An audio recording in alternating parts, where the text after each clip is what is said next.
Stroke जो है कितनी टाइप्स का है, तो ये हमारा वेरी करता है टाइप्स पे। हमारी 2 टाइप्स हैं इसकी, ठीक है, हेमरेज भी है, और इसमें सबसे एक टाइप वो है जिससे हमारा मिनी, एक तीसरी टाइप भी है इसमें, वो हमारा मिनी स्ट्रोक है। अगर हम मिनी स्ट्रोक की बात करें तो वो मिनिमम 1 to 2 आवर्स के लिए होता है, उसमें जो है इतना नुकसान नहीं होता, वो कुछ देर के लिए होता है। अगर हम टू द टाइम उसकी मैनेजमेंट कर लें तो वो कवर हो जाती है, मगर उसमें फिर हमें डिफ्रेंशिएट करना होता है कि ये मिनी स्ट्रोक है, कौन सा स्ट्रोक है। तो उसमें फिर हम लोग ये होता है कि हम उसकी सिम्टम्स को देखते हैं, ठीक है। तो सिम्टम्स में आए तो पैथोफिजियोलॉजी इसमें यही है कि जब 2 तरह का स्ट्रोक हम देखते हैं कि होता है, एक तो वो है जिसमें ब्लड क्लॉट बन रहा है, ठीक है, एक वो है जिसमें हमारी जो आर्टरी है वो डैमेज हो गई है, ठीक है, उसमें लीकेज आ गई है। मगर लीकेज के बाद भी हम चीज़ें देखेंगे, उसमें हम फिर देखेंगे कि कौन से हमारे ब्रेन के किस हिस्से पे उसने अटैक किया है, ठीक है। हमारे ब्रेन में ऑसिपिटल, टेम्पोरल, ये सारी जो हमारे हिस्से हैं, फिर इस हिस्से में जाएंगे, उसमें देखेंगे कि कौन से हिस्से पे जो है वो अटैक हुआ है, और फिर देन हमें पता चलेगा कि हम कौन सी आर्टरी जो है वो हमारी ब्लॉकेज। अब आर्टरीज पे हम जो हमारी आजकल मोस्टली कॉमन आर्टरी आ रही है वो हमारी आ रही है पोस्टीरियर सेरिब्रल आर्टरी, ठीक है। सही। इसमें अगर देखा जाए तो इसमें फिर देखेंगे कि इसकी सिम्टम्स क्या आ रही हैं। सिम्टम्स से हमें काफ़ी क्लियर हो जाता है कि कौन सी टाइप, कौन सा टेम्पोरल, कौन सी जो एरिया है वो हमारा वो डैमेज हुआ है, ठीक है। सेकंड है हमारे पास राइट और लेफ्ट हेमिस्फीयर। इसमें मैम होता ये है कि इसमें अगर आपके लेफ्ट ब्रेन पे अटैक हुआ है तो आपकी राइट साइड जो है वो डैमेज होगी, सिम्टम्स आएंगी। ये सबसे मेन सिम्टम है, यहाँ से हमें पता चल जाएगा कि हमारा जो है राइट ब्रेन डैमेज हुआ है। तो ये सारी चीज़ें इसको देख के फिर जो है फर्दर मेडिकेशन की जाती हैं। मेडिकेशन, अगर इसमें सबसे एक अहम बात मैं आपको बताऊंगी कि जब हमें स्ट्रोक का पता चलता है, ठीक है, तो अगर 24 आवर्स में हम उसको रिकवरी हमें पता चल जाए और हम उसकी मैनेजमेंट कर दें तो ये पॉसिबल हो सकता है कि कम से कम जो है वो नुकसान हो हमारे ब्रेन का। तो इसमें यही है कि अगर आपको सिम्टम्स आ रही हैं, आपके घर वाले हैं या आपको खुद महसूस हो रहा है, जैसे कि अब सिम्टम्स में देखा जाए हमें जो है हमारी वीएन का इशू होगा, सिम्टम पे भी आएंगे। जैसे इसके लिए बहुत ज्यादा फेमस है बी फास्ट का रूल, इस हवाले से हम जब बात करेंगे तो सिम्टम की तरफ भी आते हैं। बहुत ही शुक्रिया आपका। एक चीज जानना चाहूंगी, आपने अभी जिक्र किया जिस तरह टाइप्स के हवाले से हम बात कर रहे हैं, तो मिनी स्ट्रोक के हवाले से आपने बात की, इस हवाले से थोड़ा अवेयर कीजिएगा, ये मिनी स्ट्रोक किस वजह से होता है? मिनी स्ट्रोक बेसिकली जो आजकल हमारी नौजवान नस्ल में देखा जाए या फिर हमारे पेरेंट्स या हमारी जो जनरेशन है उसमें देखा जाए, stress is main cause. Stress जो है वो हमारी मेन कॉज में आ रहा है। स्ट्रेस इवन के हर बंदे को स्ट्रेस है, जब हम स्ट्रेस लेते हैं, और आजकल तो वैसे ही मौसम बहुत गर्म है या फिर हम लोग हीट में ज़्यादा निकलते हैं, स्ट्रेस है, और हाइपर टेंशन के पेशेंट में है, ठीक है। जब वो हमारा बीपी एक हाई होता है, ठीक है, ब्लड जो है वो पहले ही इतना ज़्यादा, तो उसकी वजह से भी समटाइम्स हमें आ रही हैं, मगर stress is main reason. Stress की वजह से हमें नज़र भी नहीं आ रहा होता है, किसी को भी किसी टाइम भी ये हो सकता है, किसी टाइम भी, ये एनी टाइम हो सकता है। सही, ठीक हो गया। अच्छा डॉक्टर साहिबा, अभी हम बात कर रहे हैं टाइप्स के हवाले से, तो मेनली इसकी लोकलाइज टाइप होती है, जनरलाइज होती हैं। मैं ये जानना चाहूँगी कि फालिज जिस्म के किसी एक हिस्से को मुतासिर करता है या ये मुख्तलिफ हिस्सों को भी मुतासिर कर सकता है? जी, ये मुख्तलिफ हिस्सों को भी मुतासिर कर सकता है। बेसिकली ये ज़रूरी नहीं है कि एक ही हिस्से पर हो।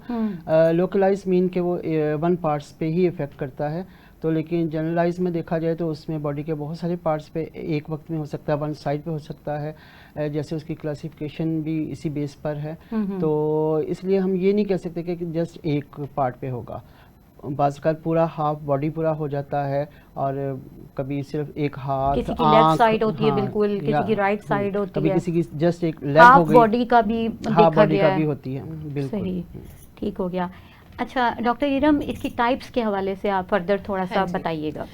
जैसे डॉक्टर साहिबा ने अभी जनरलाइज और लोकलाइज की बात की, तो इसमें हम सबसे मेन जो दोनों में टाइप्स आ रही हैं, इसमें भी हमारी टाइप्स वेरी कर रही हैं। अब हम जनरलाइज में देखें तो लोकलाइज में देखें, इसमें हमारा जो स्ट्रोक आ रहा है वो टाइप आ रही है जिसमें हमारे स्ट्रोक में हमारे ब्रेन में ब्लॉकेज हो रही है।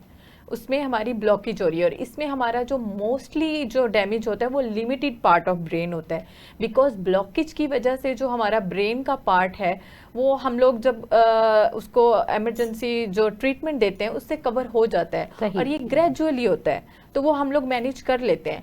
मगर जो हमारा जनरलाइज है वो बहुत स्वेयर टाइप का होता है। इवन कि इसमें आप देखा जाए तो काफ़ी सारे पेशेंट्स जो हैं वो हमारे या तो डेथ की तरफ चले जाते हैं या फिर वो कोमा की तरफ चले जाते हैं। तो ये डिफरेंस आ रहे हैं। ठीक है, मज़ीद आप इस टाइप्स के हवाले से थोड़ा बताना चाहेंगी? हाँ नहीं, बिल्कुल इन्होंने जैसे कहा बिल्कुल ठीक कहा है, और बेसिकली मैं इसमें थोड़ा सा ऐड ही करूँगी कि जैसे जनरलाइज में इन्होंने कहा कि वो ब्रेन हेमरेज की वजह से ज़्यादा होता है और बॉडी के ज़्यादा इफेक्ट हो जाता है, और कोमा में भी हो जाता है, सडन डेथ भी होने के काफ़ी चांसेस होते हैं। और जब क्लॉट बनता है वो टिपिकली एक छोटे से पार्ट्स पर बनता है, तो उतने ही सेल डैमेज होते हैं और उतना ही नर्वस सिस्टम में प्रॉब्लम आती है। तो इसलिए वो बाज़ का जस्ट एक पार्ट, जैसे टंग हो गई, आई हो गई, या कोई एक बाजू हो गया, इस तरह से सिर्फ एक पार्ट पे ही फिर उसका इफेक्ट होता है, और वो मेरा ख्याल क्योरेबल ज़्यादा इजीली हो जाता है। सही।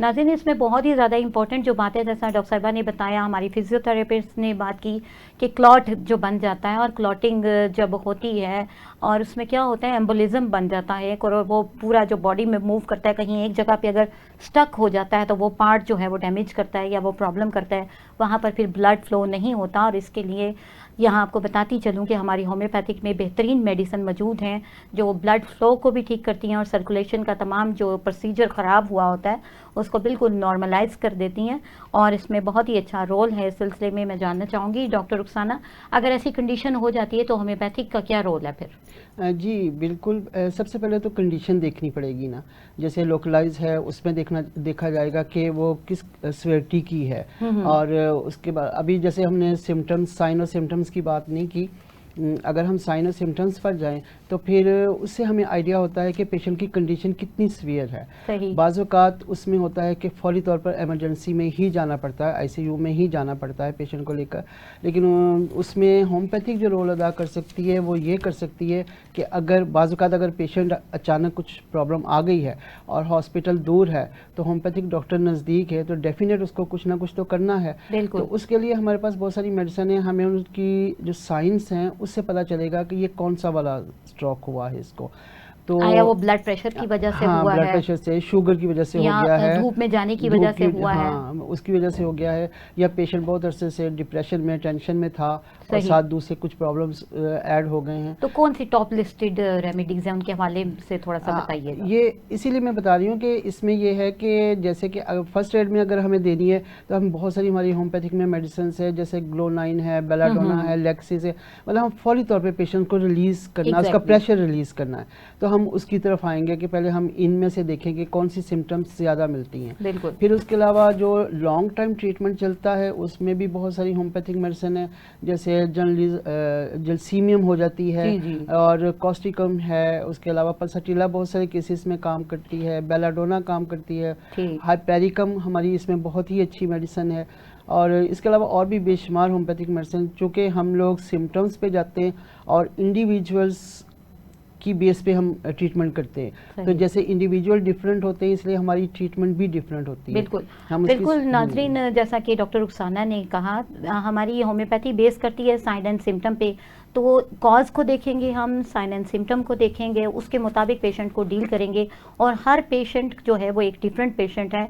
यहाँ अक्सर क्वेश्चन किया जाता है कि आप मेडिसिन बता दीजिए कि स्ट्रोक की मेडिसिन क्या होगी, तो हर पेशेंट की एक मेडिसिन अलग होती है, लिहाजा सेल्फ मेडिकेशन से परहेज़ कीजिए, नाम को सुन के मेडिसिन का इस्तेमाल नहीं करना है, और किसी मुस्तनिद डॉक्टर से रुजू करके ही मेडिसिन का इस्तेमाल कीजिए ताकि आप पूरी तौर पे मुस्तफ़ीद हो सकें।